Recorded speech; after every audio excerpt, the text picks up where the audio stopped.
Dicen que la noche de San Juan es la más mágica del año. En Aragón, varias poblaciones del Pirineo encienden decenas de hogueras para quemar los malos recuerdos y comenzar el verano con nuevos deseos.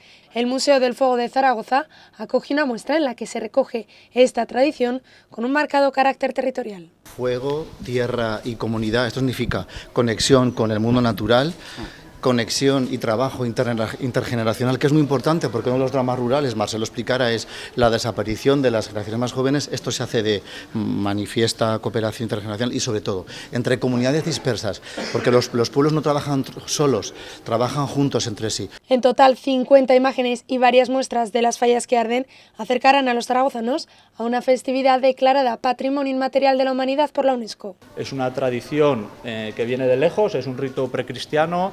Las montañas siempre en todo el mundo han funcionado como conservatorios de la cultura y de alguna manera pues esto que nos ha quedado, que hace unos pocos años eran cosas a las que no se les daba mucho valor, pues como nos pasa muchas veces en Aragón, ¿no? Que tiene que venir la UNESCO a decirnos que